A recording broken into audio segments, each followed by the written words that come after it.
Anggota DPRD Provinsi Bengkulu dari Dapil Rejang Lebong, Muhammad Gustiadi Esos menggelar reses dalam rangka menjaring aspirasi masyarakat yang digelar dari tanggal 10 sampai 14 Februari 2020. Acara digelar di beberapa titik, yaitu titik pertama di Desa Pungguk Pedaro yang meliputi 3 desa, yaitu Desa Karangdapo Bawah, Desa Pungguk Pedaro, dan Desa Talang Kerinci. Sementara itu, titik kedua digelar di Kecamatan Lebong Utara, meliputi Kelurahan Kampung Jawa dan Desa Lebong Tambang.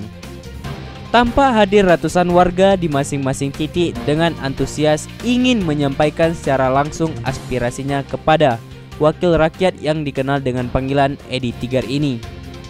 Anggota Komisi 3 DPRD Provinsi Bengkulu dari fraksi Gerindra ini menyampaikan rasa senangnya usai mendapat banyak masukan dari masyarakat.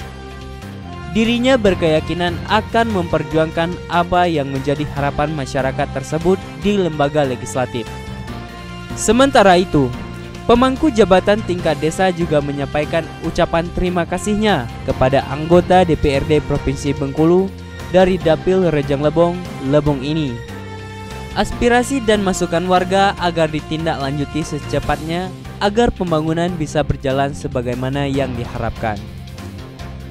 Usai melaksanakan kegiatan reses, Edi Tigar pun meluangkan waktu menghadiri HUT Partai Gerindra yang ke-12 dengan mengadakan syukuran dan santunan anak yatim dari panti asuhan yang terletak di lokasi Kecamatan Pinang Belapis dan Panti Asuhan Muhammadiyah.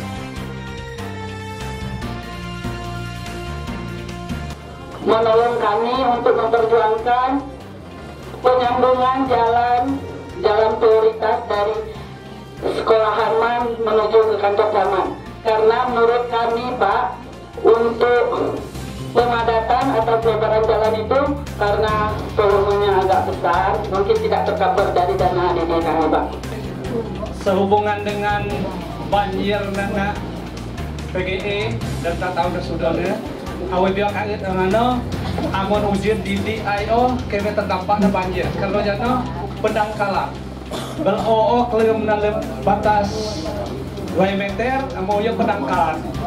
Di sini Pak, kami warga Lebong Tambang telah beberapa kali mengusulkan dalam acara reses pun pernah untuk membangun jalan dari Lebong Tambang 4 ke Lebong Tambang 3. Kiat-kiat kerja kita sendiri Bang Edi selaku putra daerah Lebong seperti apa ke depan itu? Saya akan merangkum apa yang aspirasi masyarakat Lebong, ya. Ini akan saya bawa ke sidang paripurna. Harapan untuk Pak Edi, semoga Pak Edi nanti bisa sukses memajukan Lebong, bisa menerima aspirasi masyarakat atau keluhan-keluhan masyarakat dan bisa mengayomi bagi masyarakat, apalagi masyarakat yang nggak mampu, yang kurang mampu. Kontributor Lebong TV, Rega Saputra melaporkan.